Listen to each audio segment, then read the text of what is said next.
possibly 1975 was the beginning of civilization. When this ranger district, for some unknown reason, I still don't know to this day why, hosted the opportunity for an all-women's fire suppression crew to be started at the Devine camp down near Darcy. And I, myself, Joanne Sila, and Doris Zurcher are three members of that crew who are here today.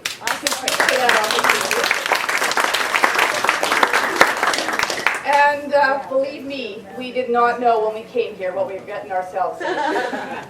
Most of us were city girls. Most of us were from Vancouver, Doris being the exception. Our sub-foreman, a local girl, is hired especially because of her knowledge of the area, with fires, getting us around to where we needed to be, keeping us in line. She was the same age as us, but she was tough. We had a great foreman, Norm Slavic, which some of you may remember. He was amazing. His wife was our cook. She kept a good eye on him over the summer with all of us around.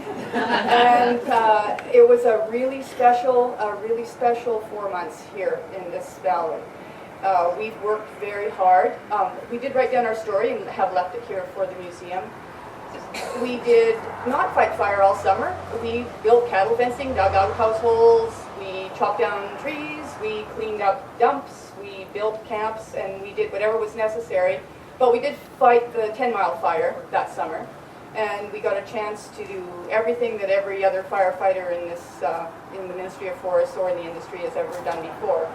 Digging fire trenches, helicopter work, mixing frost check, dealing with all kinds of safety issues, running the pumps, laying hose, and cleaning up afterwards. The mop-up was my favorite part. The dirtier, the better. It was, I think, a pivotal summer for most of our crew. Many of our crew went on to become professionals of different kinds. Some did postgraduate work. Two of us became forest professionals. I'm one of them. And I still work to this day, 37 years later, in the forest industry. I worked for a couple of different forest districts over my time, and I'm now working for Western Forest Products in Campbell River. I'm married to the enemy, Interfor. My husband, Bob Craven, is here, and we both have common history in this valley at different times, working under the Pemberton Ranger Station, which is what brought us here tonight, to enjoy this company. We had no idea who would be here tonight, and we've just enjoyed it so much.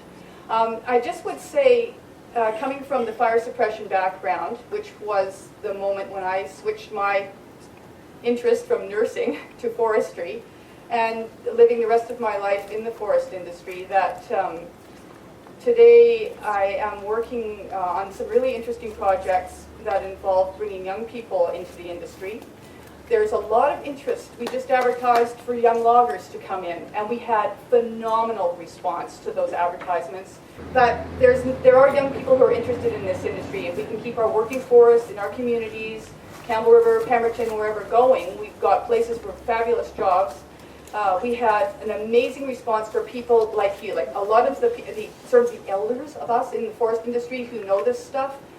When we were looking for people to teach these kids how to log, they were there in spades, and it was very hard to make a selection from the quality of loggers and foresters and people with the history that you've got to kind of bring these kids along and get them going again. The only other thing I would sort of put out there is another opportunity I had was to bring teachers into the forest this year. We brought 20 BC teachers out to show them what sustainable forestry really is, so that people aren't afraid of what's going on in the forest these days, and they're taking that message back to their kids and kind of showing them what's going on. It was a huge experience for the teachers. They would do it again in a minute. They would recommend it to their peers, and they would love to get their kids out into the forest. So any chance we have to do that kind of work in our smaller communities is not that hard to do, just to share what we're doing out there. So thank you for tonight. Yes, there's women in the industry now. It's been happening for a while now. And it's been great. Thank you.